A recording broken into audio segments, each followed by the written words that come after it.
Amin. Silakan duduk Bapak Ibu Saudara sekalian. Selamat siang, Shalom.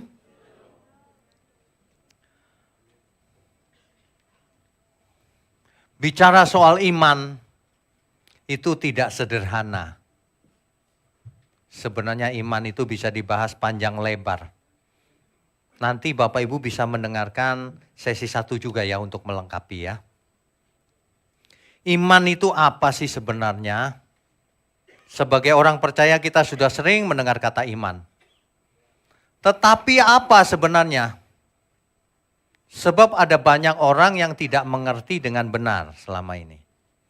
Iman dianggap orang datang kepada Tuhan disamakan dengan datang kepada dewa-dewanya.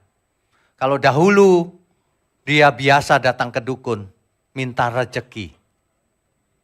Sekarang datang kepada Tuhan, sama minta rezeki. Bahasanya yang diganti, berkat.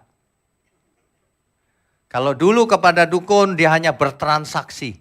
Kalau saya berikan persembahan, aku diberkati dong. Mendapatkan rezeki. Sekarang orang begitu juga. Datang kepada Tuhan, mempersembahkan sesuatu, dibalas ya Tuhan. Itu transaksi loh. Saya nggak tahu apakah ada anak yang datang kepada bapaknya transaksi. Saya rasa nggak ada ya kalau anak yang benar. Orang yang wakal gitu transaksi sama bapaknya. Bapaknya masih hidup, Pak. Warisannya, Pak. Masih hidup padahal. Aduh, mengerikan loh anak yang banyak anak itu menyedihkan hati bapaknya.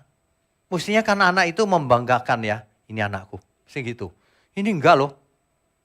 Aduh, lus dada. Anaknya menyusahkan orang tuanya.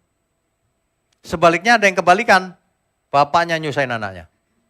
Ada juga, aduh kenapa ya orang tuaku begini gitu. Dunia ini enggak karu-karuan. Kalau orang mengerti iman yang benar, tentu hidup ini tidak seperti itu.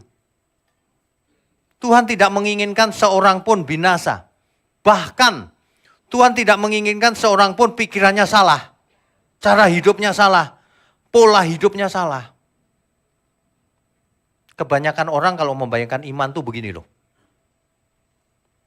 Aku itu ingin hidup bahagia Pak. Imani.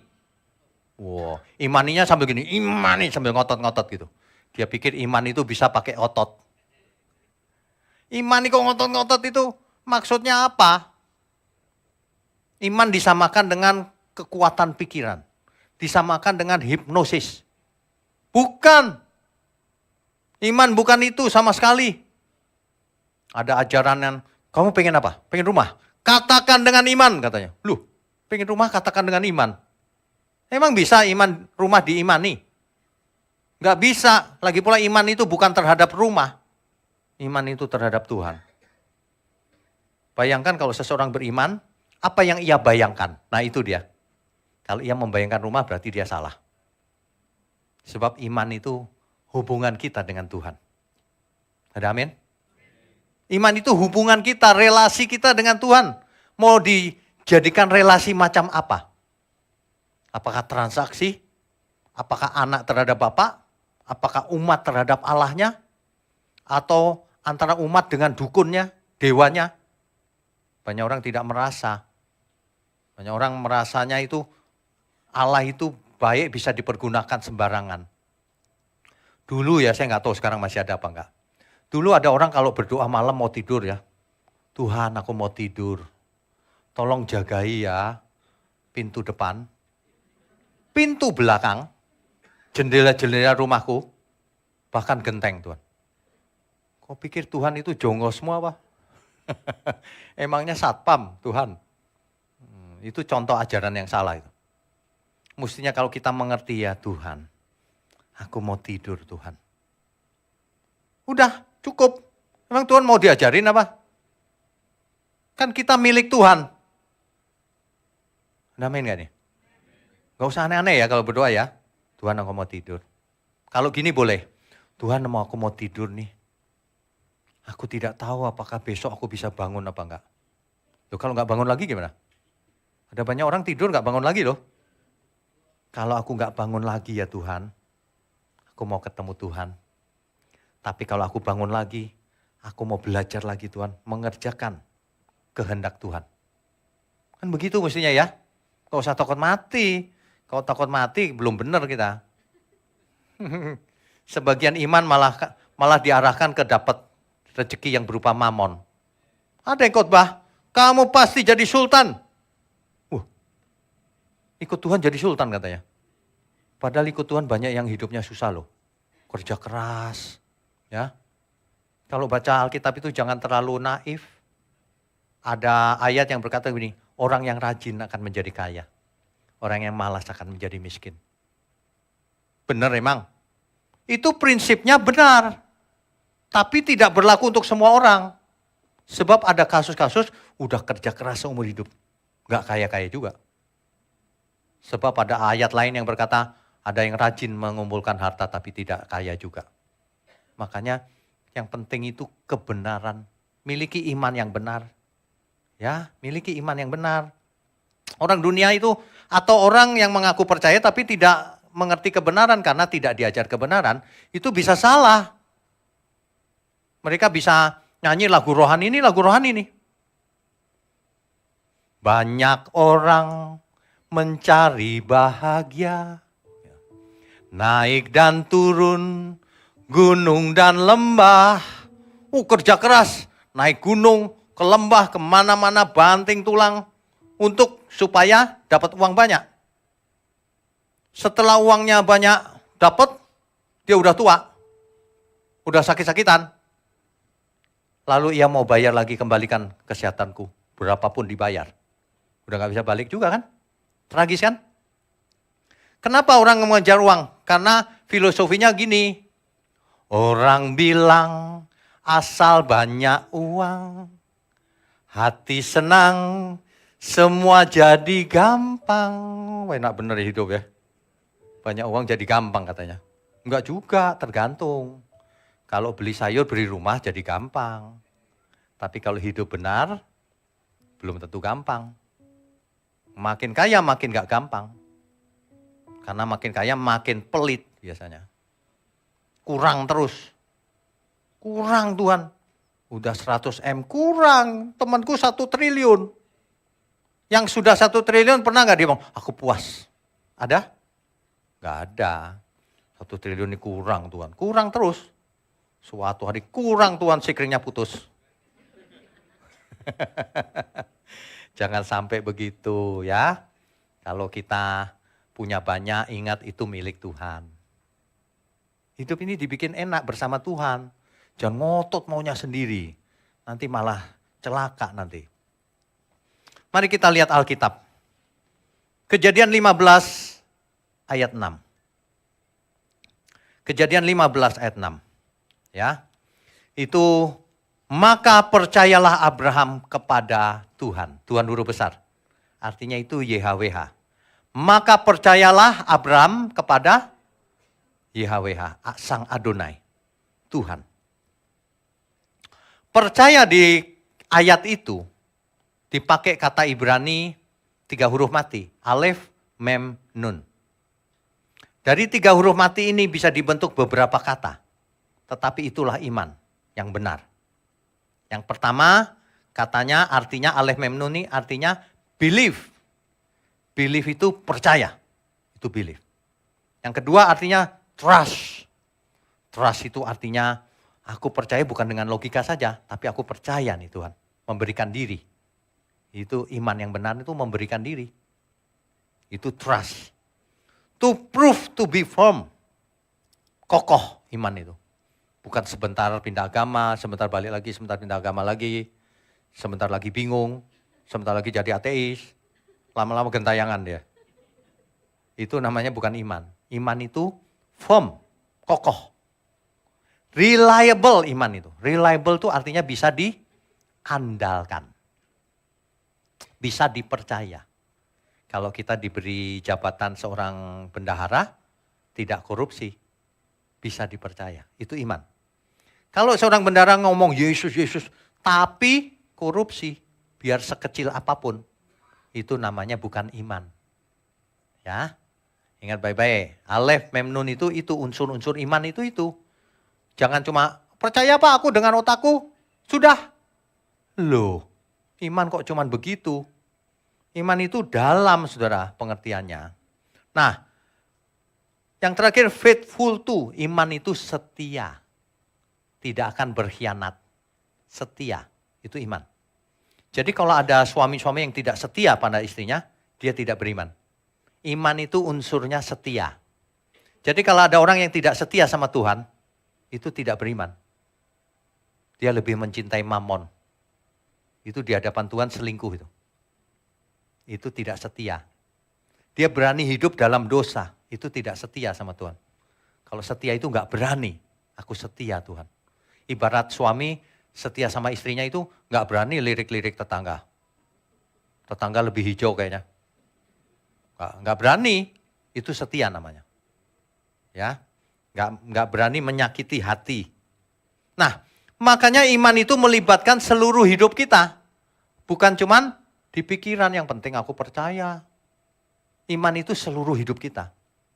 Makanya iman seseorang kelihatan dari cara hidupnya. Itu iman.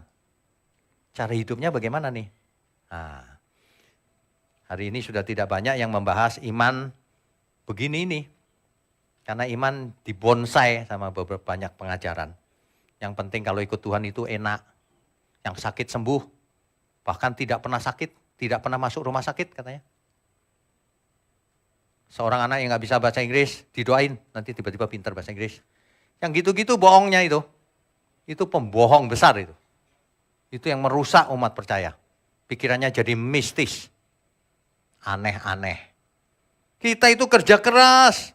Belajar supaya pintar, kerja keras. Bisnis yang pintar supaya banyak duit, supaya sukses. Tapi tidak untuk diri sendiri. Semuanya untuk Tuhan. Ada amin? Makanya hidup ini menarik. Bapak Ibu jangan buru-buru mati. Sebelum berkenan bagi Tuhan. Ya, hidup. Jaga kesehatan. Umur panjang. Belajar kebenaran. Jadi berkat bagi dunia ini. Dunia ini butuh pertolongan. Kalau bukan kita yang jadi juru penolongnya siapa? Gak bisa diharapkan. Makanya setiap kita harus mulai aktif. Sebenarnya ini jumlahnya berapa ini? 200 lebih. 200 itu luar biasa. Kalau setiap orangnya aktif imannya. Ini seperti switch lampu itu. Lampunya sudah ada sih, tapi mati. Nggak on. Kalau on terang sekali segini nih. Khotbah ini supaya kita itu on imannya. Kenapa tidak on? Karena salah pengertianmu itu tentang iman. Ya. Iman diharapkan bisa menjadi solusi bagi hutang. Nanti dibayarin Tuhan. Nah, yang begitu-begitu itu. Akibatnya nggak cerdas akhirnya. Akhirnya terpuruk hidupnya. Kalah sama orang dunia. Orang dunia aja kerja keras, tanggung jawab. Ya meskipun banyak yang malas juga. Anak Allah nggak boleh malas. Harus rajin. Iman itu harus diaktifkan, bukan pasif. Kalau pasif itu bukan iman namanya. Ada orang yang imannya pasif sih. Ada orang yang imannya pasif. Ya. Ketika ia mulai tertuju kepada harta dunia, jasmani, kekuasaan, seks dan sebagainya, kedagingan, maka imannya menjadi pasif tuh. Bukan cuma pasif, aktifnya itu meleset jauh, melenceng. Waduh, itu membawa kepada kebinasaan itu. Kalau mau jujur ya, uang gak bisa membawa kepada kebahagiaan loh. Bisa gak? Gak bisa. Uang bisa beli untuk beli banyak hal, bisa. Bisa beli rumah, bisa. Beli mobil, bisa. Beli komputer, bisa. Beli rumah bisa, beli rumah tangga yang benar bisa? Gak bisa. Beli komputer bisa, beli kepintaran? Gak bisa, cuma bisa beli mesinnya. Ayo. Beli obat bisa. Beli rumah sakit bisa. Beli kesehatan? Gak bisa. Beli cinta palsu bisa gak? Bisa. Cinta sejati? Nggak bisa dibeli. Nggak bisa. Ya. Makanya kebahagiaan itu jangan diarahkan kepada dunia ini. Kebahagiaan kita cuma Tuhan. Kalau kita kebahagiaannya Tuhan dan kebenarannya, maka kita akan jadi plong hidup di dunia ini. Orang gerusuk-gerusuk pengen ini, pengen itu, gak pernah puas karena kebahagiaannya bukan Tuhan. Dia gantungkan pada hal-hal fana. Ya, coba kita belajar ya Bapak Ibu ya. Miliki iman yang benar itu seluruh hidup kita. Bahkan iman yang benar itu kalau kita memiliki kebahagiaan kita adalah Tuhan. Amin ya. Tuhan Engkau kebahagiaanku, sukacita dalam hatiku. Apapun terjadi di hidupku, Tuhan Yesus cukup bagiku. Coba saudara, Tuhan kau kebahagiaan.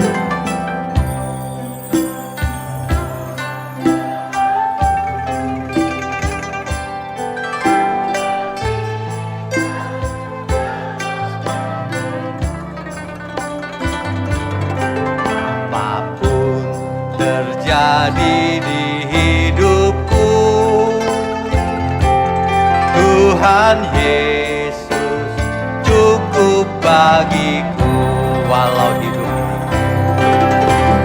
Walau hidup ini aku sendiri, Engkau setia menemani.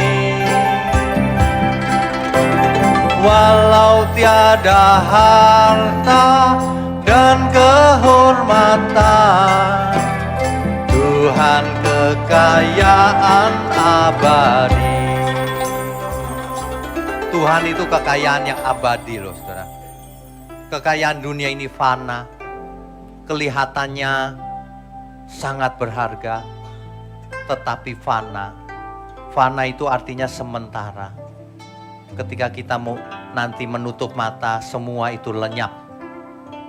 Tidak bisa kita bawa. Makanya kita pengkhotbah berkata segala sesuatu sia-sia. Itu penjelasannya bukan sia-sia.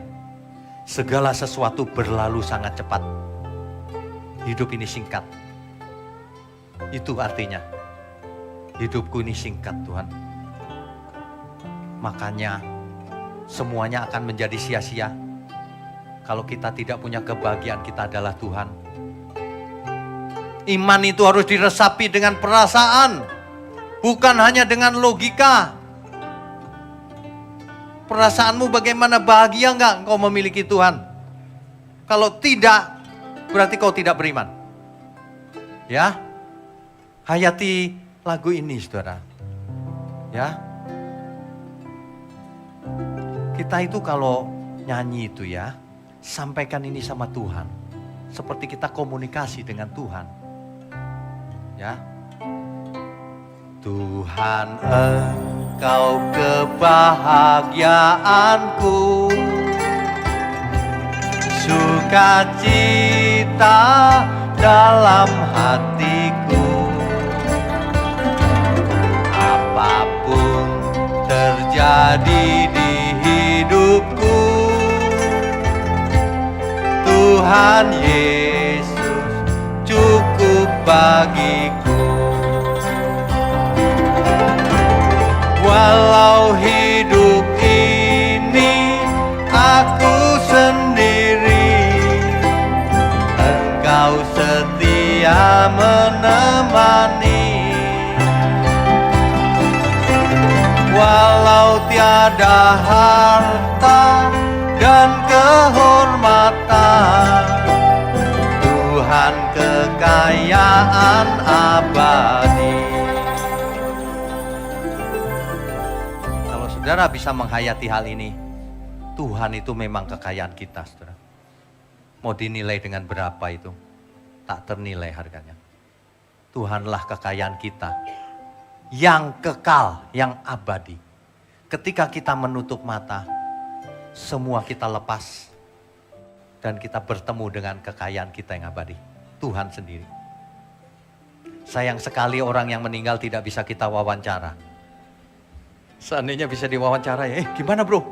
Di sana gimana bro? Waduh. Tapi sebenarnya bocorannya sudah ada di Alkitab.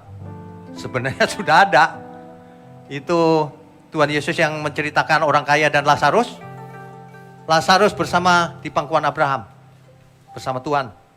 Si orang kaya itu karena waktu hidupnya tidak melakukan kehendak Tuhan. Kesakitan. Aku menderita. Aku mau kasih tahu saudaraku supaya tidak sama seperti aku. Gak bisa. Di dunia sudah ada Alkitab. Sudah ada hamba-hambaku, kata Tuhan. Makanya kalau khotbah-khotbah begini itu jangan dianggap enteng. Ini pesan Tuhan sama kita semua, kepada kita semua. Kita itu ya, hidup di bumi ini memang ada masalah sih, betul. Ada yang masalah ekonomi, ada yang masalah keluarga dan sebagainya. Anak bandel, ada yang orang tuanya yang bandel. Bukan anaknya yang bandel, orang tuanya yang bandel. Anaknya sampai menderita gitu. Aduh, saya dulu pernah loh saudara. Dunia kok begini ya, sampai saya itu frustasi. Saya frustasinya bukan frustasi mau bunuh diri, bukan. Maksudnya kok dunia begini ya, tidak seperti yang diharapkan gitu. Saya diberi mimpi itu, saya percaya itu diberi mimpi. Di mimpi itu saya sangat frustasi saudara. Waduh. Sampai suatu saya jalan ke sana kemari gitu. Lalu saya dengar suara. Suara itu nadanya ini. Saudara. Waduh, saudara. Suara itu kayak ada yang paduan suara. Saya udah berapa kali ceritanya? 2 atau 3 kali. Ada yang paduan suara, gak kelihatan. Saya sampai dengerin dari dekat. Barulah ada suara muncul, ada wajah muncul loh. Saya di bawah gitu, suaranya dari ketinggian dia keluar gitu wajahnya. Dia nyanyi buat saya loh. Nyanyinya begini. Permata hatiku, engkau sangat ku cinta, permata hatiku, engkau sangat ku cinta. Oh, saya dengar itu saya nangis, saudara. Sembuh langsung. Sejak hari itu gak pernah frustasi lagi saya. Karena Tuhan ternyata mengasihi aku. Ternyata Tuhan mengasihi kita semua, saudara. Amin. Cuma saya tanya Tuhan, Tuhan kok lagunya pendek banget? Padahal mantep. Saya tahu, kamu aja yang ngarang lanjutannya gitu. Tapi saya bukan pengarang lagu loh. Gimana sih Tuhan? Iya loh. Tapi akhirnya jadi juga lagu ini. Lagu ini pengalaman saya di dunia itu. Saya lagi cari gimana ini sebenarnya ya. Saat jalanku hampa, engkau gandengku erat.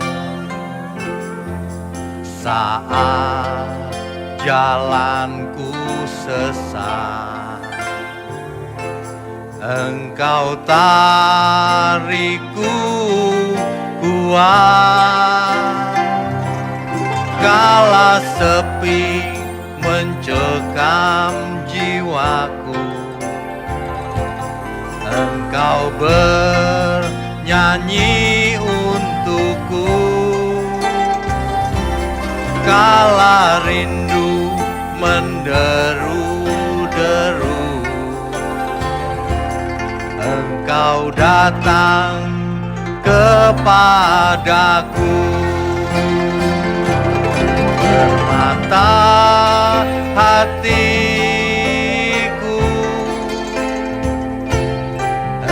Engkau sangat ku cinta,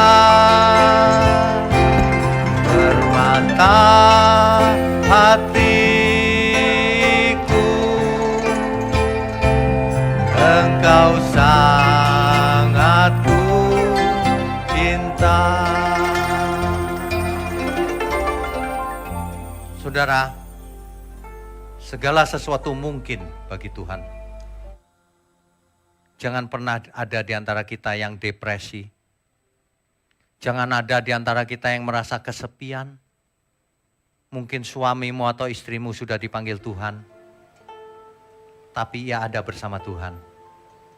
Suatu hari nanti kita akan ketemu lagi. Sementara yang masih ada suaminya atau istrinya, suatu hari kamu akan berpisah dengan dia. Nggak usah contohnya, nggak usah orang lain deh. Saya aja sama istri saya. Suatu hari kita akan berpisah. Tapi untuk bertemu lagi. Di Firdaus, di surga bersama Tuhan.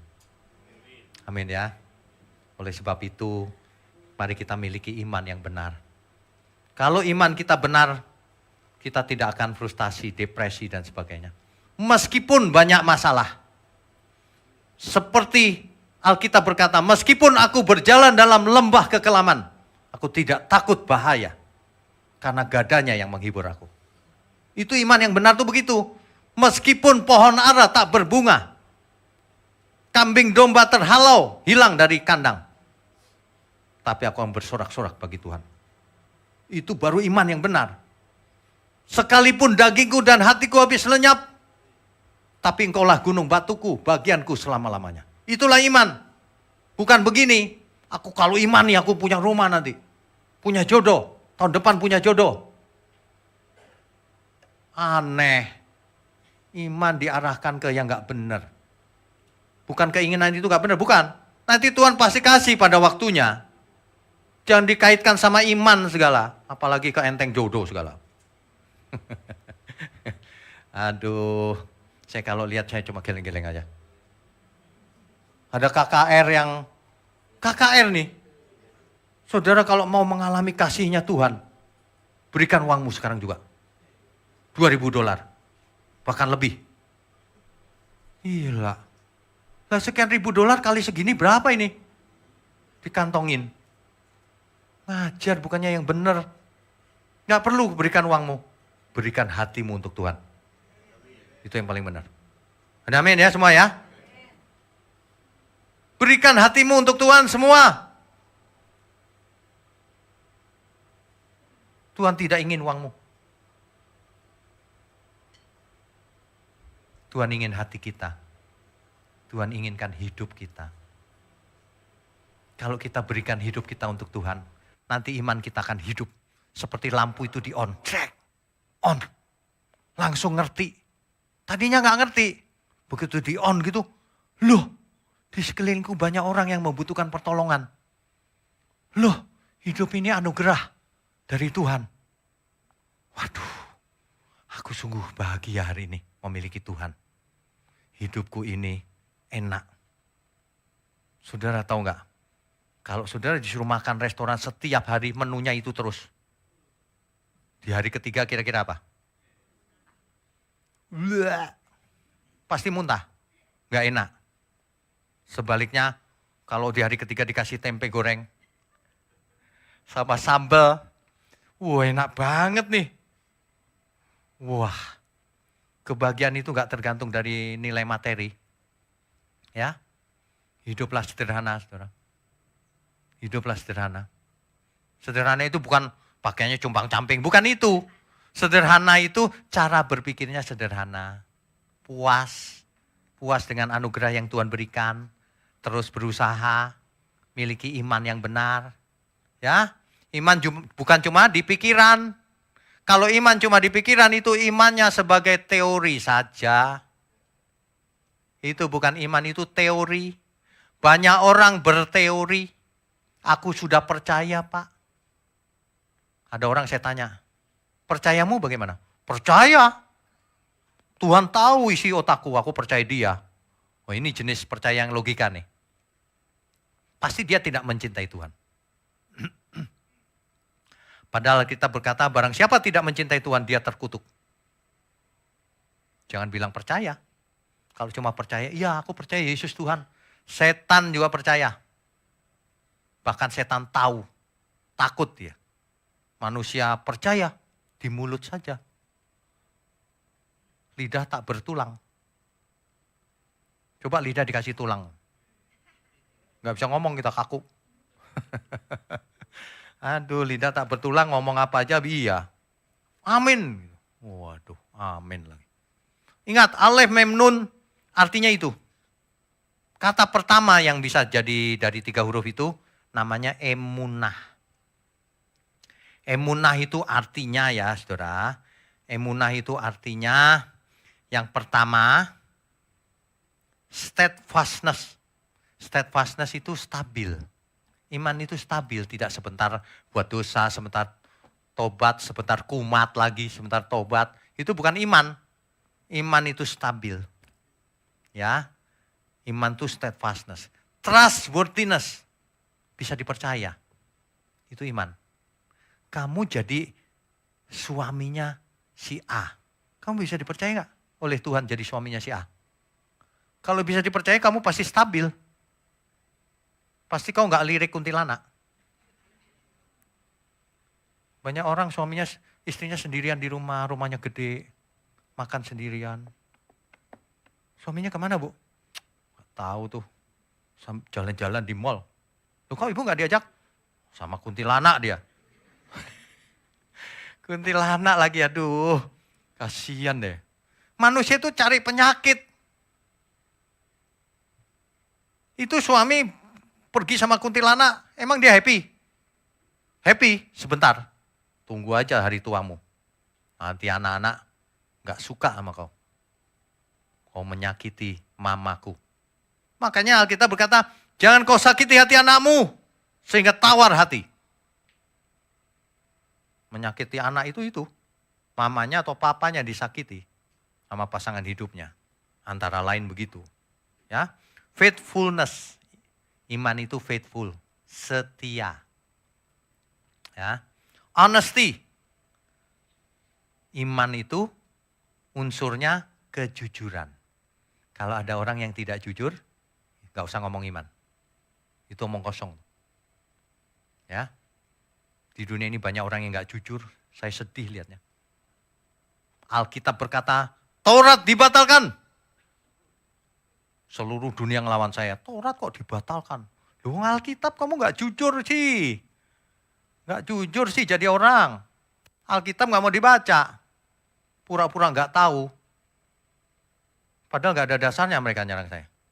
Iya. Aduh. Padahal maksud saya supaya mereka selamat. Artinya lagi adalah permanent official duty. Apa maksudnya? Sedang bertugas secara official. Official itu formal maksudnya ya. Permanen. Jadi kita semua ini sebenarnya kalau beriman, itu sedang bertugas secara permanen, secara formal, ditugaskan dari surga. Kita itu utusan surga. Tuhan Yesus berkata begini, sama seperti Bapa mengutus aku mengutus kamu. Kita semua diutus Tuhan Yesus. Coba bayangkan kita pakai seragam yang dibuat dari surga. Warga surga. Coba bayangkan. Ibarat di pesawat, itu kan seragamnya seragam pramugari. Kan kita tahu yang ini pramugari, yang itu bukan. Tahu. Pramugari berani nggak? Penumpangnya naik tangga gitu. Cepetan Pak, udah mau berangkat? Ya nggak mungkin dong. Dia pakai seragam gitu, padahal kok di rumah galak banget pasti. Oh. Kalau lagi pakai seragam, selamat siang Pak, pelan-pelan ya Pak, pelan-pelan. Gitu. Jadi baik banget gitu. Nanti saya antar ya, mau minum apa? Oh, apalagi kalau bisnis kelas. Saya sih nggak pernah ke bisnis kelas. Kalau di bisnis kelas kan ditawarin macam-macam tuh. Mau jus apa? Gitu. Waduh, apa aja ditawarin, baik banget kok. Padahal nggak kenal. Mestinya kita semua gitu loh, pakai seragam surga. Kalau di bank itu customer service. Mesti begitu, kita itu customer service-nya Tuhan loh. Kalau ketemu orang lain, tampilkan itu seragam surgawinya itu. Gak kelihatan, justru yang gak kelihatan itu hebat, seragam surgawi kita. Makanya ya, jadi orang itu jangan ganas. Orang kalau belajar kebenaran ya ganas biasanya. Salah kau, ganas banget, gak boleh. Saya itu khawatir loh kalau orang lihat saya kok ganas gitu. Karena saya khotbahnya ganas. Padahal enggak loh benerannya. Ini kan khotbah, namanya juga khotbah, masa khotbah pelan-pelan, lembut. Ngantuk semua nanti. Apalagi jam segini. Iya kan? Iman yang benar itu luar biasa. Seseorang jadi on, aktif gitu. On, jadi sadar, pakai seragam surgawi. Wah, mulai sekarang ingat kita pakai seragam surgawi. Suami-suami, bapak-bapak, anak-anak, kau pakai seragam surgawi semua. Jangan sampai keluar kata-kata kotor. Jangan sampai gak jujur. Jangan sampai gak stabil. Jangan sampai hidupmu tidak aktif untuk Tuhan. Aktifkan itu. Ada orang yang melayani Tuhan, singer, WL, pemain musik. Ada pengkhotbah, ada usher, ada konselor, ada jemaat yang aktif. Jemaat pun harus aktif. Jemaat itu bukan pendengar. Jemaat itu aktif, di on gitu. Saya itu berusaha meng-onkan jemaat gitu. Kalau seseorang aktif ya, Bapak Ibu pernah membayangkan gak? Seseorang yang jadi, saya kehilangan kata-kata tuh, agen rahasia. Agen rahasia. Kalau seseorang jadi agen rahasia, dia mau menangkap si teroris, dia bisa jualan itu, bakso di depan rumahnya.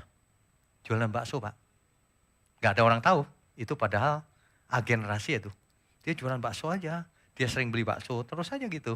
Sambil diamati jam berapa datang pulang rumah, saudaranya, temannya siapa aja. Terus dicatat sama dia. Dicatat di pikirannya. Sambil lihat bakso. Kadang-kadang makan juga sih. Iya beneran loh. Gak jauh dari situ ada tukang cendol. Itu pun agen rahasia. Mestinya kita semua begitu. Tiap hari biasa aja sih. Oh tapi seragamnya surgawi itu. Orang gak tahu aja. Bapak Ibu kalau mau aktif ya, dimulai dari hal kecil. Mulai hari ini, bagikan link kebenaran ini kemanapun. Ingat saudara, ingat siapa, link kebenaran. Kalau mereka gak mau nih, sesat ini yang ini. Ya udah jangan dipaksa. Ya. Hidup ini pilihan. Kan gitu kan? Tapi besok-besok kirimin lagi. Kiriminnya yang lembut. Renungan malam. Selamat malam saudara. Nah yang gitu-gitu. Biar dengar, nah ini beda nih padahal orangnya sama. Biarin aja kita mesti. Alkitab kan berkata kita mesti cerdas. Seperti ular. Licik seperti ular.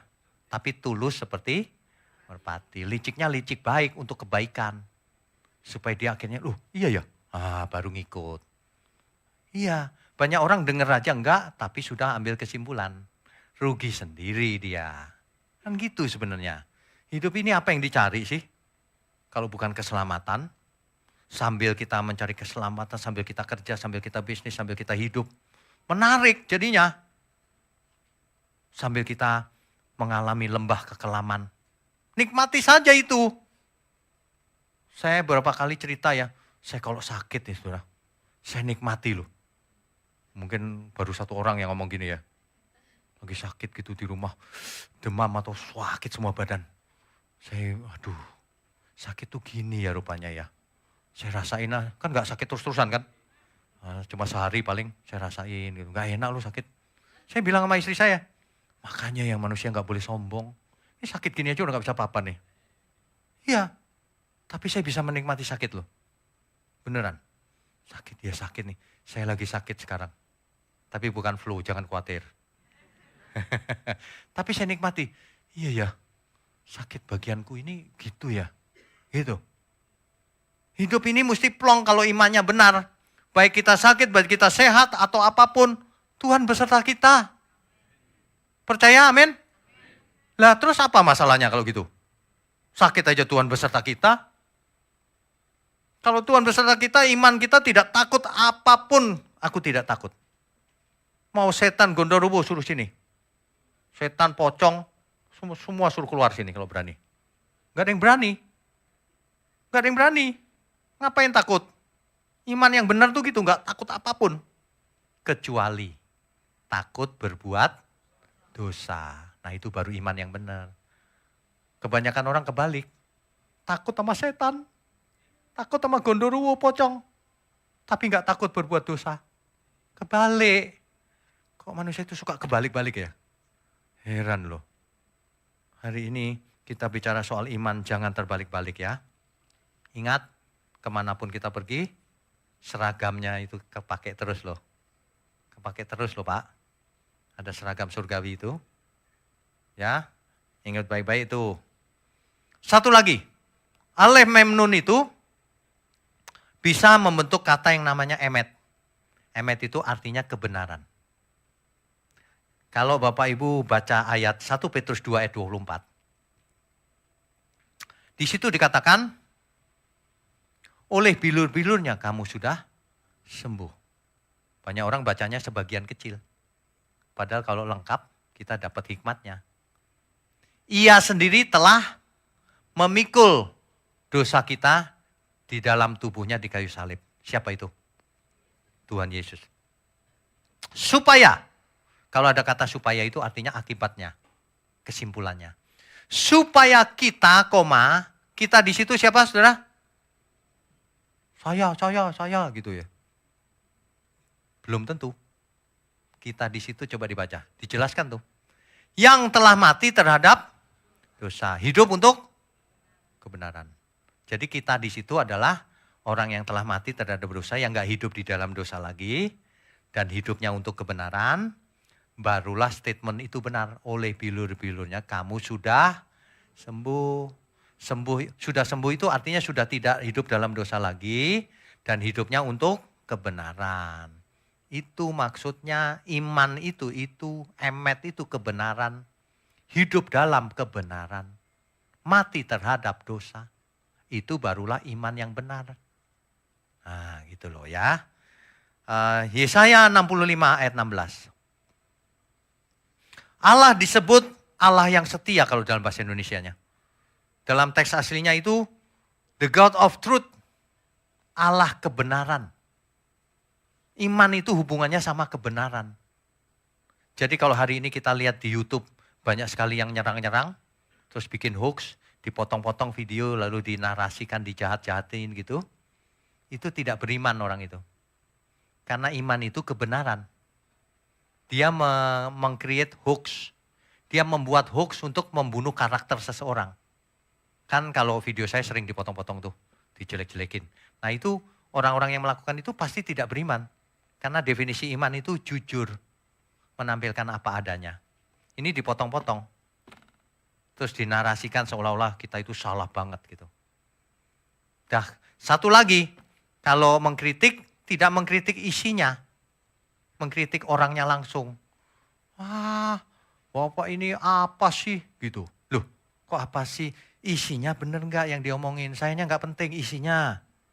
Nggak dibahas isinya. Suka nyerang orang. Itu pasti bukan iman. Ya. Satu lagi, itu namanya amin. Amin itu ya, benar. Kebenaran maksudnya. Kalau iya katakan ya, kalau tidak katakan tidak. Jangan maybe. Maybe yes, maybe no. Kan orang jadi bingung loh, ini benar apa enggak? Iya, kamu enggak? Ya, maybe. Bapak Ibu mau enggak punya pegawai? Kita meeting ya, ntar siang. Maybe. Nanti ya Pak, kalau sempat mau. Iya, iya. Apalagi kita pakai seragam surga. Iya. Gitu. Iman yang benar itu, dia progresif, tidak statis. Dulu aku percaya Tuhan, Yesus itu Tuhan, titik, gak ada perbuatan, gak ngerti apa-apa. Dengan berjalannya waktu mulai tahu. Oh aku harus hidup baru, aku harus hidup suci, aku harus dalam susah pun, aku tetap percaya Tuhan. Terus diproses, akhirnya imannya makin dewasa, makin dewasa. Iman yang dewasa atau matang, itu tekanannya bukan soal fisik, bukan soal berkat jasmani. Oh kalau ikut Tuhan kaya raya, bukan. Tekanannya bukan itu. Tekanan iman yang benar itu kalau ikut Tuhan, kau jadi anak Allah. Karaktermu matang, dewasa. Kau jadi benar hidupmu. Itu tekanannya kebenaran. Tekanannya kehendak Tuhan. Bukan tekanannya seperti perjanjian lama. Orang benar hidup oleh etikanya perjanjian baru. Etikanya Tuhan Yesus. Bukan etikanya Taurat. Di luar sana banyak orang itu membela Taurat. Bukan orang Kristen kau kalau hidup menurut Taurat. Kau agama Yahudi. Kalau orang Kristen hidup menurut kasih karunia-Nya Tuhan Yesus. Sebab Taurat sudah dibatalkan dengan kematian Tuhan di kayu salib. Itu aja banyak orang menentang. Dunia ini memang aneh. Ya, dunia ini aneh.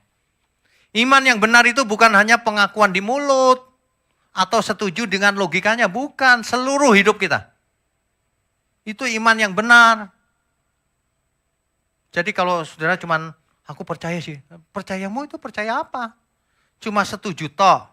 Ya percuma kalau setuju toh. Itu namanya teori. Iman teori itu cuma setuju di pikiran. Iya, itu cuma setuju di pikiran namanya. Iman yang benar itu melibatkan perasaan, pikiran, dan semuanya. Iman yang benar itu sebenarnya melibatkan cinta kita sama Tuhan. Bukan cuma kegiatan ritual agama ke gereja, bukan. Iman yang benar itu cintanya kita sama Tuhan. Kalau kita cinta sama Tuhan, pasti hidup kita benarnya bukan cuma di gereja. Dimanapun. Karena cinta Tuhan. Ya. Itu yang benar. Makanya mulai sekarang belajar. Belajar iman yang benar. Libatkan cintamu sama Tuhan. Bukan cuma logika, aku percaya sih Pak, mulutku juga sudah mengaku. Hatimu mengasihi Tuhan enggak? Kalau mengasihi Tuhan itulah iman yang benar. Kalau hatimu enggak mengasihi Tuhan, itu percuma semua itu. Percaya dengan otak, lalu apalagi tadi? Setuju, apalagi yang mengingini itu. Aku ingin ini, ingin itu. Pengennya banyak, klaim janjinya katanya. Enak aja klaim Tuhan. Emangnya asuransi bisa diklaim. Ya, mari kita libatkan perasaan kita untuk mengasihi Tuhan. Kita bisa melihat bagaimana kitab pemazmur itu, Mazmur itu ditulis dengan perasaan cinta. Makanya puitis sekali kalimatnya. Ya, seorang pemazmur ketika Yerusalem hancur, ia merana saudara, tempatku ibadah hancur. Kalau kita sekarang tahu, kita nggak perlu gedung. Tapi waktu itu mereka pengertiannya gitu, bait Allah. Tapi begitu hancur dia merana. Bagaimana aku menemui Engkau Tuhan? Bait Allah hancur. Pemazmur lari ke utara. Ke utara itu melewati Samaria terus. Dia mau menyembah Tuhan gak bisa. Bait Allahnya hancur. Dia menulis kitab Mazmur. Seperti rusa merindukan sungai yang mengalir. Itu perasaan cinta itu sebenarnya. Itu iman sebenarnya. Hari ini iman cuma dengan logika. Bukan iman itu. Kalau orang gak punya perasaan cinta sama Tuhan, itu bukan iman. Ya, ingat baik-baik ya. Seperti rusa merindukan sungai yang mengalir, demikianlah jiwaku merindukan Engkau.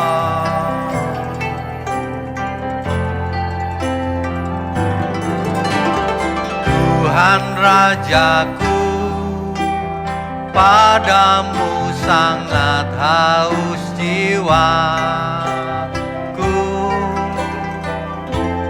Bila ku boleh datang memandangmu Tuhan. Saudara sampaikan dengan tulus seperti rusa.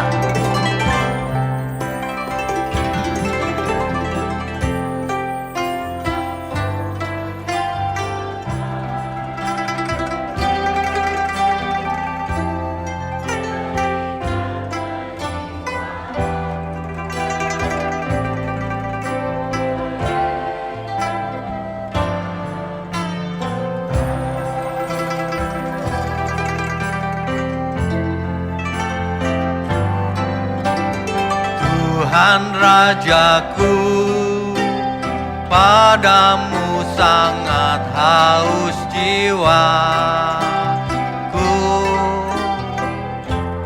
Bila ku boleh datang memandangmu, Tuhan, sekalipun dagingku, sekalipun dagingku dan hatiku habis lenyap, gunung batuku dan bagianku, tetaplah Allah selamanya.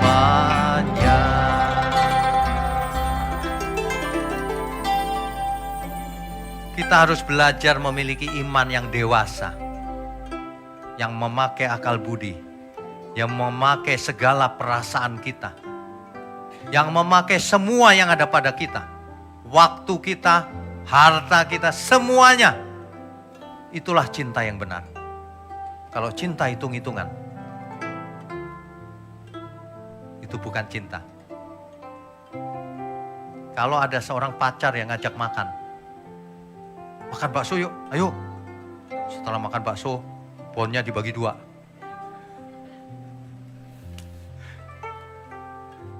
Gak usah, langsung dipecat saja. Nah, cuma 1, masih ada berapa? Masih banyak. Jangan salah pilih jodoh, saudara. Salah pilih jodoh, sengsara hidupnya. Yang sudah salah pilih ya sudahlah ya. Terima saja. Nasi sudah jadi, bubur. Tinggal buburnya aja dibikin enak, dibumbuin lagi. Kasih sayur, kasih apa itu? Sambal pocai. Kasih juga itu sambal, apa sih ya, sambal Manado itu loh. Sambal roa. Waduh, itu enak banget tuh. Diaduk jadi enak kan? Maksudnya suami istri, lupakan dulu salah pilih jodoh. Ke depan bertobat sama-sama. Jadi bubur Manado. Enak ya. Hidup ini sebenarnya enak atau enggak itu terserah kita kok. Iya. Kenapa aku sengsara ya? Kenapa kau sengsara? Ini dalam kasus paling buruk ya. Suami lari dia, gak balik. Waduh. Kalau suami balik, lari ya. Apalagi sama tadi tuh, kuntilanak tadi tuh. Ya sudah. Balik ke sana punya anak lagi, lari lagi sama gondoruo. Sukanya pergi sama setan-setan gitu. Ya udah, lupakan. Anggap aja sudah mati, bikin nisannya. Udah, gak usah diharapin. Kenapa? Jangan korbankan dirimu. Hidup kita milik Tuhan. Hidupmu bukan milik suamimu. Hidupmu bukan milik istrimu. Kita milik Tuhan. Kalau ada yang gak benar salah satu gitu ya. Ya sudah, jangan gini. Wah, istri jadi rambutnya gak karu-karuan, gak pernah nyisir, terus gulung-gulung, terus diem aja. Ya, anaknya kasihan lagi. Iya gak? Oke deh, oke bro. Selamat tinggal bro. Anak kita didik dalam kebenaran. Mantap. Iya, mantap. Begitu harusnya iman yang benar. Iman yang benar itu kokoh. Tidak gampang jatuh. Itu iman yang benar. Iman yang benar itu bukan teori. Iman yang benar itu hidup yang benar. Ya, coba belajar kita melibatkan seluruh panca indera kita termasuk hati, pikiran, semuanya untuk Tuhan. Kalau untuk Tuhan itu jangan salah ngerti loh ya. Untuk Tuhan itu seolah-olah agamawi. Bukan. Untuk Tuhan bukan untuk gereja. Ingat baik-baik itu. Berkali-kali saya ulang. Untuk Tuhan itu segala sesuatu lakukan yang buat Tuhan tersenyum. Tidak selalu gereja. Sama orang tua yang benar. Sama anak yang benar. Kerja yang rajin. Kerja keras. Belajar yang smart. Jadi yang pinter. Jangan aku gak sekolah Pak dulu. Justru gak sekolah belajar yang pinter. Udah gak sekolah gak mau belajar lagi. Sekarang aja saya masih belajar terus. Sekarang zamannya artificial intelligence kan. belajar lebih gampang. Waduh, saya kalau di rumah ngoprak-aprik bisa sampai malam saya. Ini gereja ya harus menjangkau dunia. Harus bisa masuk ke dunia cyber. Suatu hari 3 dimensi. Itu udah saya pikirin, belum jadi aja. Suatu hari kalau Bapak Ibu misalnya nggak enak badan di rumah gitu, pakai kacamata udah sampai di sini. Iya, virtual reality. Mantap itu. Tunggu saja. Itu nggak sampai 10 tahun lagi. Nggak sampai 10 tahun lagi, itu bisa. Makanya umur panjang ya, sehat, jaga kesehatan, belajar kebenaran terus hidup kudus. Bukan karena kita betah di dunia, bukan karena dunia ini butuh pertolongan, kita mesti umur panjang. Jangan yang umur panjang orang yang jahat. Yang umur panjang itu orang yang benar-benar. Sehingga dunia bisa melihat terang. Ini yang ini benar nih terangnya. Gitu loh. Ya. Bicara soal iman itu tidak bisa dilepaskan dari perbuatan. Bapak Ibu akan menjumpai ajaran aneh di luar sana. Manusia itu diselamatkan karena iman saja tanpa perbuatan. Ada tuh. Ada banyak yang ngajar begitu. Jadi imannya iman fantasi. Imannya nggak jadi hidup. Apalagi suruh mencintai Tuhan, nggak bakalan dia.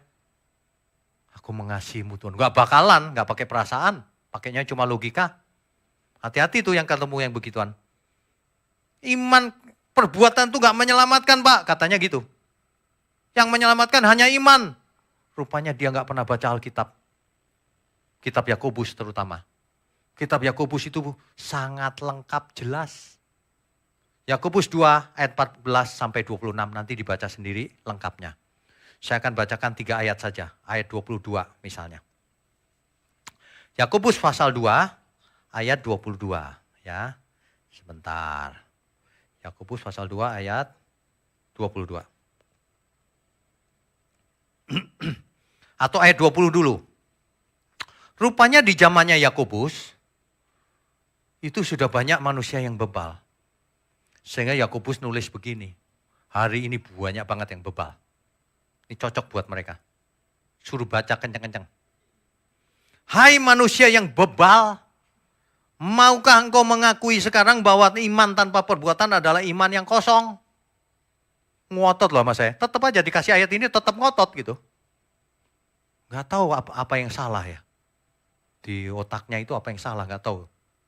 Padahal kalimatnya jelas loh. Iman tanpa perbuatan ya kosong, gak ada imannya itu.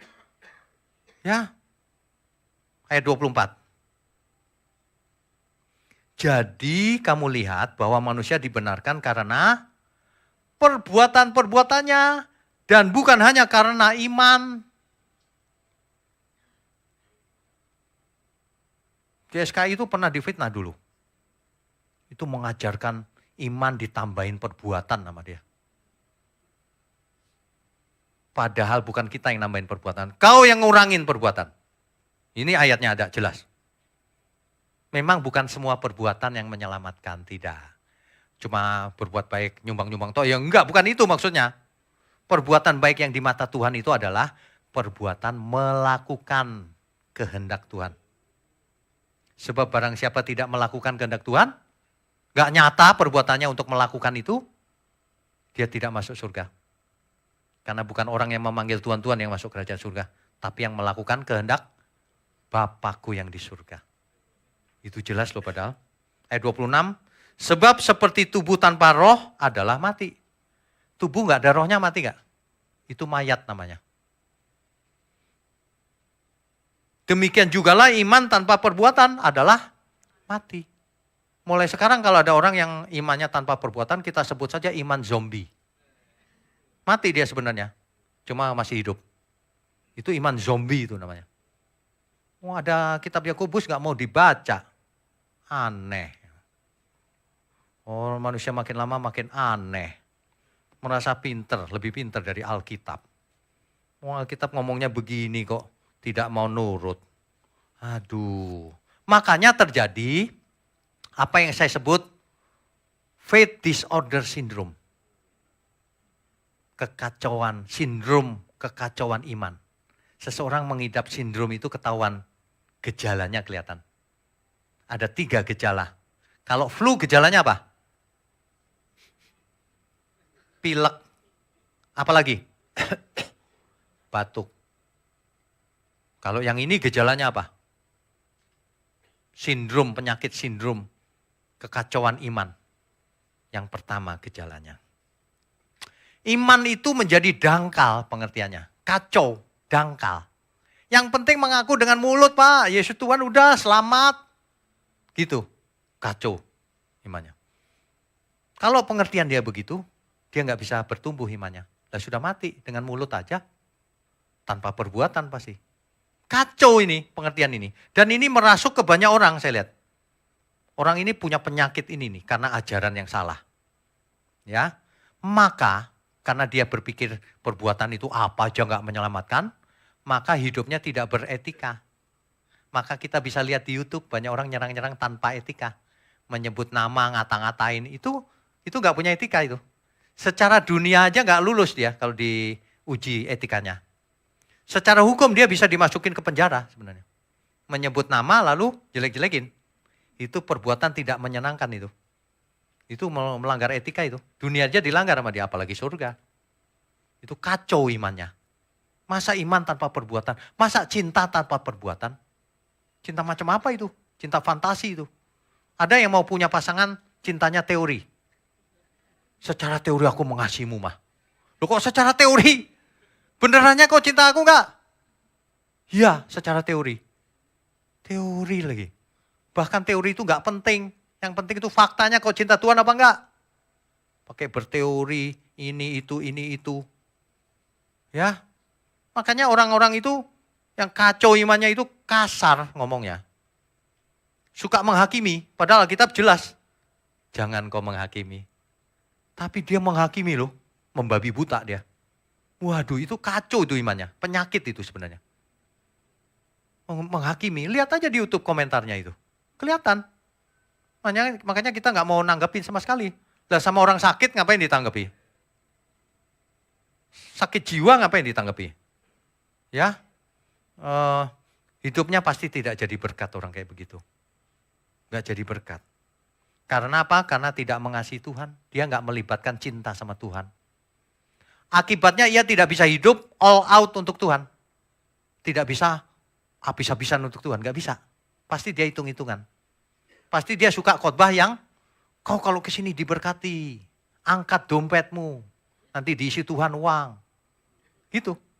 Yang gitu-gitu maunya. Nanti siapa yang mau pintar didoain. Nanti pintar otomatis. Nah, kalau itu bisa ya kita gak usah khotbah panjang lebar begini. Ngantri saudara. Didoain satu persatu. Gak ada begituan. Oh, enak bener. Orang maunya jalan pintas sih. Ya. Tapi orang-orang seperti ini merasa sudah selamat. Kacau imannya. Selamat itu apa? Mereka itu memisahkan iman dengan perbuatan. Jadi perbuatan kayak apapun gak menyelamatkan katanya. Makanya melanggar etika. Itu ciri pertama gejalanya. Gejala kedua. Orang-orang ini menggunakan iman untuk memenuhi keinginannya sendiri. Aku mau kaya. Aku ikut Tuhan Yesus. Aku mau jadi sultan. Aku iman nih. Aku mau pengen tas mewah tuh. Aku klaim janjinya. Ayo, urusannya diri sendiri terus tuh. Itu kacau itu. Itu iman yang salah itu. Itu penyakit sebenarnya itu. Kalau benar itu lurus. Tuhan. Kalau kita ketemu Tuhan berani begitu enggak kira-kira? Gak usah Tuhan deh, ketemu raja di bumi. Berani. Aku klaim janjinya. Oh, pancung kok sama dia. Oh, ketemu Tuhan berani. Mestinya kalau ketemu Tuhan ya. Kan begitu. Tuhan apa yang harus kulakukan? Seluruh hidupku milikmu Tuhan. Kan begitu mestinya. Lah kok klaim janjinya lagi. Angkat dompet lagi. Hari gini masih ngajar begitu. Kemana aja kok selama ini? Apalagi kekayaan bangsa-bangsa akan ditransfer ke rekeningmu. Kok jadi transfer uang? Saya itu membayangkan loh. Suatu hari ada yang masuk ke rekening. Yes, amin gitu. Awas ya kalau diaminkan. Ke bank cek, ada orang salah transfer itu. Orangnya nangis-nangis kok amin. Salah mencet soalnya. Dulu ada yang transfer persepuluhan ceritanya. Gajinya berapa ya? 3 juta kalau nggak salah ya. Dia ketik 300.000 kan? Nolnya lebih 1. Kepencet lagi. Habis duitnya. Terus dia ngadep saya kan, Pak saya kepencet nih Pak. Coba kalau saya bilang gini, itulah yang namanya all out saudara. Itu iman yang sempurna. Saya cuma bilang, jangan khawatir, gak masalah itu. Nanti kita transfer balik ya. Gitu. Tolonglah Pak, saya gak makan nih. Gak usah gitu-gitu amat lagi. Kita transfer balik. Gitu loh, hidup ini dibikin gampang aja, gak usah aneh-aneh. Ya, saya lagi gak ada duit nih Pak, takut ke gereja, takut ditagih persepuluhan. Gak ada yang nagih saudara di sini. Gak ada yang nagih, percayalah. Gak ada yang pergi pulang itu di situ langsung dicegat gitu. Coba eksperimen gitu ya, dicegat gitu ya. Kasih kantong gitu. Gak bisa lewat pokoknya. Waduh. Ini kalau di sini nyari kotaknya aja taruh mana sih? Cuman ada 1 paling. Itu juga lewat damai sejahtera aja. Yang penting itu hati kita itu ke Tuhan apa enggak? Itu loh yang penting. Ya? Amin ya? Kalau ada yang kesulitan hubungi kita. Kalau cuma beras saja kita beliin. Sembako kita beliin. Gak ada masalah. Cuma jangan yang jauh nun di sana minta saya nggak tahu ini benar apa enggak nih. Karena di dunia ini banyak orang yang nggak benar loh. Cuman kalau yang datang ke sini ya nggak masalah. Kita berikan sembako dan sebagainya. Nggak masalah kok itu. Kita hidup bersama sebagai keluarga Allah mulai di bumi ini. Amin ya. Itu mestinya hidup ini. Iman yang benar itu begitu. Orang yang imannya salah itu gagal fokus. Gejalanya itu dia gagal fokus. Mestinya kan kita fokus sama Tuhan nih. Tuhan apa kehendak-Mu dalam hidupku ini gitu. Ini enggak fokusnya belok. Jodoh. Rumah besar. Mobil mewah. Tas. Tas apa? Hermes misalnya. Bukannya salah punya itu, bukan. Tapi kalau itu jadi fokus, itu gagal fokus namanya. Kalau uangnya orang kaya banget, tas Hermes itu juga kecil buat dia. Buat kita gede, buat dia kecil. Yang penting itu hati. Jangan punya hati itu yang gak melekat sama Tuhan, melekatnya sama harta. Waduh, kalau itu gak selamat loh saudara. Ini khotbah begini ini maksudnya supaya kita semua mengerti kebenaran dan memiliki iman yang dewasa. Orang yang tidak mau menderita bagi Tuhan, artinya tidak mencintai Tuhan. Tuhan berkata gini, aku mengasihimu, lihatlah aku mati buat kamu. Apa yang kau lakukan? Mestinya kita sama. Aku juga mati untuk Tuhan. Mati apa maksudnya? Bukan naik ke salib, gak ada salib sekarang udah. Matikan manusia lamamu itu. Jangan hidup di dalam gaya manusia lama itu. Kalau Yesus mati di kayu salib, aku mengasihimu. Mestinya kita jawab ke Tuhan juga, aku mengasihimu juga Tuhan. Mati manusia lamaku. Itu mestinya. Terus sakralnya jadi on, aktif, mengerti kehendak Tuhan. Nah itu yang benar. Ya. Saudara, itulah sebabnya di dunia ini lahir teologi kemakmuran, teologi hyper grace, fokusnya itu melenceng kemana-mana. Padahal Alkitab berkata, Matius 16 ayat 26, apa gunanya engkau memperoleh seluruh dunia ini, kalau jiwamu binasa? Gak ada gunanya kan? Makanya ketika kita mencari harta dan sebagainya itu dalam rangka untuk Tuhan. Dalam rangka visi misinya itu untuk dunia yang gelap ini, bagaimana menyelamatkan banyak jiwa. Kan begitu. Itu harusnya begitu, cuma banyak orang tidak bisa diajak sama-sama. Gejala ketiga. Kalau orang sindrom ini, kekacauan iman ini, imannya kacau balau. Yang ketiga, orang itu menjadi toksik hidupnya. Ini bahaya loh ini. Toksik. Yaitu tadi, Perhatikan orang yang baru mengenal kebenaran. Dia ganas sama sesamanya. Gak bisa, salah kau. Waduh, nyala-nyalain gitu. Ngeri lihatnya. Tapi itu memang begitu siklusnya. Makanya mesti, itu ibarat dikasih baterai baru gitu. Langsung, baru tahu soalnya. Mesti dikasih stabilizer sedikit, disuntik. Suntik iman yang benar. Jangan galak-galak. Justru kita sama orang itu yang gembala. Seperti Tuhan Yesus gak galak kan? Kita gak boleh galak. Siapapun yang berdosa diterima, dirawat baik-baik. Kita harus jadi berkat, jadi terang, jadi garam. Kan gitu ya. Jadi tolong ya saudara, jangan suka menghakimi, jangan ikut-ikutan kalau ada yang ngatain kita di komen, wah ini kata-kata binatang terus dibalas gitu. Jangan, biarin aja. Kitab Amsal menulis, biarlah orang bodoh memperlihatkan kebodohannya. Biarin aja, gak usah dihapus komentarnya. Biar orang tahu siapa kau sebenarnya, lewat mulutmu itu, yang kotor itu. Sebab apa yang ada di mulut, asalnya dari hati, itu najis itu. Tuhan loh yang berkata, bukan saya loh. Jangan suka marah sama saya. Tuhan Yesus yang berkata, bukan apa yang masuk mulut yang menajiskan seseorang, tetapi yang keluar dari mulut. Sebab itu asalnya dari hati. Kalau orang komentar itu asalnya dari mana? Dari hati. Komentar buruk. Kritik itu bagus, kritik yang membangun. Tapi kalau menyerang orangnya langsung, menghina dan sebagainya, itu asalnya dari hati. Itu najis kau. Ya, saya kasih tahu ya. Tidak ada barang najis masuk kerajaan surga. Jadi sebelum kau menutup mata, siapa tahu nanti malam kau menutup mata. Cepatlah bertobat. Iman yang benar itu harus dimiliki. Sebab ketika Tuhan Yesus datang kembali, nanti ditanya, masih adakah iman di bumi? Kan begitu. Iman yang benar itu adalah iman yang mempercayakan dirinya penuh kepada Tuhan. Iman yang benar itu dicatat baik-baik. Iman yang benar itu bukan hanya percaya dengan logika. Iman yang benar itu mempercayakan diri kepada Tuhan, menyerahkan diri. Silakan dipakai Tuhan seluruh hidupku ini.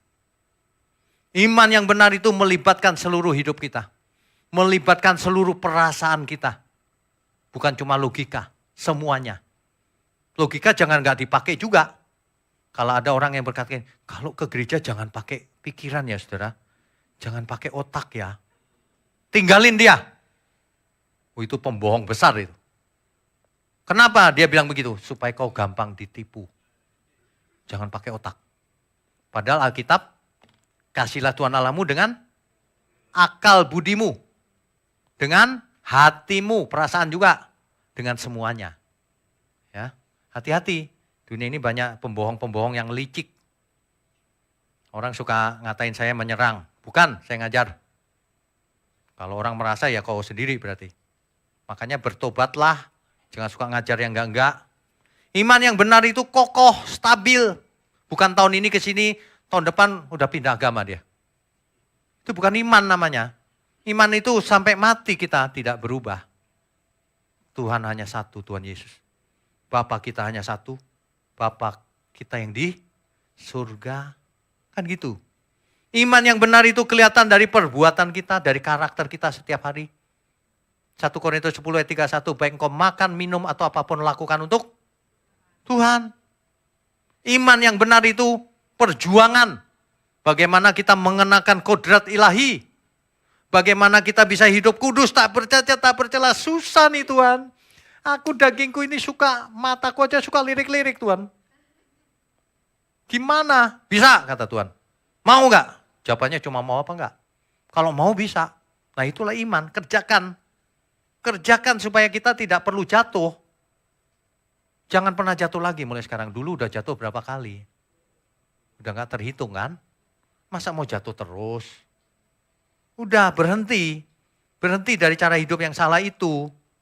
Iman itu setia sampai mati. Nilai-nilai hidupnya kejujuran, kesetiaan, kebenaran, keselamatan. Itu iman. Dan ekspresi iman yang benar itu melalui perbuatan yang nyata. Itu barulah iman. Kalau kita bisa melakukan lewat perbuatan yang nyata. Ya, saudara ya. Sebenarnya ya, ini hidup ini pilihan sih. Jadi kita tidak perlu beralasan macam-macam. Kita mau memilih hidup untuk Tuhan apa enggak, gitu aja deh. Jangan berteori. Jangan pernah pakai teori macam-macam. Enggak usah pakai teori, lakukan saja. Ketika seseorang mencintai pasangan hidupnya, pakai teori enggak? Enggak pakai kan? Pokoknya aku cinta engkau. Cinta itu enggak pakai teori. Enggak pakai pendahuluan. Cinta itu aku cinta engkau. Ya. Tapi ya jangan to the point gitu ya. Enggak kenal langsung aku cinta engkau. Bingung orang tadi. Dulu ada yang ngomong begini, ada yang cerita, enggak tahu benar apa enggak tuh. Pak, aku tuh naksir dia loh Pak. Aku tembak dia Pak. Oh, jangan mati ntar. Langsung Tuhan bicara padaku, loh kok pakai Tuhan lagi. Bukan, itu kau naksir dia. Masa nanya, aku cinta kau cinta aku Kak? Loh kok langsung kayak tanya jawab aja, ujian emang. Gak bisa, perasaan tuh gak begitu. Sama, iman kita sama Tuhan begitu. Itu melalui proses jatuh bangun, lewat lembah kekelaman, dimuliakan, jatuh lagi, bertemu dengan orang-orang yang membutuhkan pertolongan, bertemu dengan pelayan-pelayan yang tidak setia, yang bikin masalah di gereja, dan sebagainya, dan sebagainya. Barulah iman kita bertumbuh. Makin hari makin dewasa. Amin ya, semua ya. Kalau orang sudah dewasa, kebahagiaannya sangat sederhana. Kebahagiaan itu Tuhan. Uangnya berapapun gak tergantung. Gak membuat kita bahagia. Jangan gini, kalau lagi awal bulan baru gajian, haleluya. Minggu ketiga, minggu keempat udah mulai habis. Haleluya. Habis baterainya. Jangan, apapun keadaan kita, Tuhanlah kebahagiaan kita. Ya, amin ya saudara. Baik, saya undang semua untuk bangkit berdiri. Saudara hayati lagu ini baik-baik. Tuhan engkau kebahagiaanku. Tuhan engkau kebahagiaanku. Sukacita dalam hatiku. Apapun terjadi di hidupku, Tuhan Yesus cukup bagiku. Sekali lagi saudara, Tuhan kebahagiaan. Tuhan engkau kebahagiaanku. Sukacita dalam hatiku. Apapun terjadi di hidupku, Tuhan Yesus cukup bagiku. Walau hidup ini aku sendiri, Engkau setia menemani. Walau tiada harta dan kehormatan, Tuhan kekayaan abadi. Musik saja dengan lembut. Saudara sekalian, iman itu bukan hanya percaya dengan otak. Iman itu bukan hanya logika, bukan hanya setuju. Iman itu melibatkan seluruh hidup kita, pikiran kita, akal budi kita, perasaan cinta kita. Semuanya kekuatan jasmani, rohani, harta, waktu, semuanya. Iman itu harus ada perbuatannya. Iman itu harus ada buktinya. Iman tanpa bukti hanya teori belaka. Iman fantasi. Sebab Alkitab berkata, firman Tuhan berkata, iman tanpa perbuatan imannya mati, tidak selamat. Bertobatlah saudara. Mulai sekarang aktifkan dirimu untuk melakukan kehendak Tuhan. Jangan sampai pasif. Ya. Amin ya semua ya. Mari, yang tulus Tuhan kau kebahagiaanku.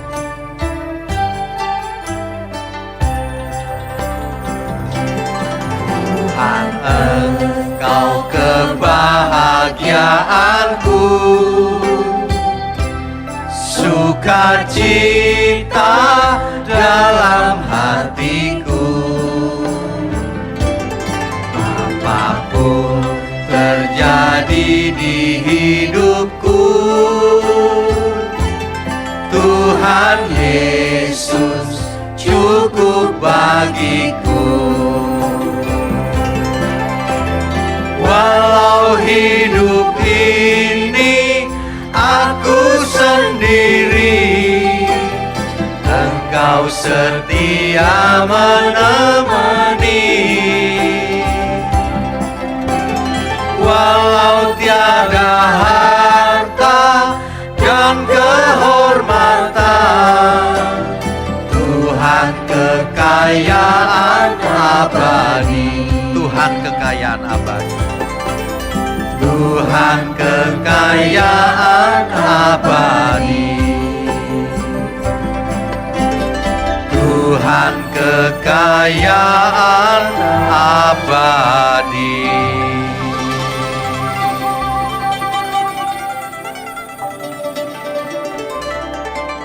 Bapa kami yang di surga, kami sungguh mengucap syukur kalau kami boleh mendengar firman-Mu, firman kebenaran. Kami percaya firman kebenaran adalah kekuatan Allah yang menyelamatkan. Menyelamatkan setiap kami dari pola pikir yang salah, pola hidup yang salah, pengertian yang salah. Terima kasih Tuhan. Mohon pakai gereja-Mu di tempat ini untuk menjangkau banyak jiwa. Agar banyak jiwa diselamatkan. Pakai sebagai sumber kebenaran firman-Mu. Biarlah Engkau pakai seluruh hamba-hamba Tuhan yang ada, pelayan-pelayan Tuhan yang ada di tempat ini. Engkau berkati keluarga besar mereka, agar mereka boleh melayani Tuhan sampai selama-lamanya. Juga seluruh umat-Mu yang hadir saat ini, apapun masalah mereka Tuhan, berilah mereka hikmat marifat, agar semua masalah boleh ada jalan keluarnya. Juga bagi saudara-saudara kami yang sedang sakit, Tuhan mohon kesembuhan yang dari Engkau. Terima kasih Tuhan. Sebelum kami sudahi pertemuan ini, kami mau angkat tangan kami tinggi-tinggi. Kami mau sambut segala berkat yang turun dari surga. Mari saudara, angkat tanganmu tinggi-tinggi. Kami sambut segala berkat yang turun dari surga. Berkat jasmani, berkat rohani. Sehat, umur panjang, hikmat marifat turun atas kita semua. Di dalam nama Bapa, Putra, dan Roh Kudus. Haleluya, semua yang percaya katakan amin. Silakan duduk Bapak Ibu sekalian. Saudara sekalian, bicara soal kebenaran, setiap orang merasa benar. Makanya semua kecap di nomor satukan. Ada orang yang mengatakan saya paling benar, ini paling benar, itu paling benar. Mana sebenarnya yang paling benar? Oleh sebab itu hadiri seminar 7 natur kebenaran dan aplikasinya. Seminar ini wajib dihadiri oleh para teolog, apologet, pengkhotbah, bahkan oleh para jemaat sendiri. Agar kita bisa membedakan manakah yang benar, manakah yang salah. Inilah alat uji kebenaran yang sangat objektif dan alkitabiah. Pastikan saudara ikut dan ajak seluruh saudara dan sahabat-sahabat. Bapak-bapak dan ibu-ibu yang terkasih dimanapun berada, yuk kita belajar pelajaran Alkitab bersama secara online. Setiap hari Rabu jam 7 malam bersama pendeta Bapak Wignio Tanto secara online, bisa melalui Zoom. Tetapi kita harus mendaftarkan dulu ke nomor berikut ini. Selamat bergabung dan Tuhan Yesus memberkati.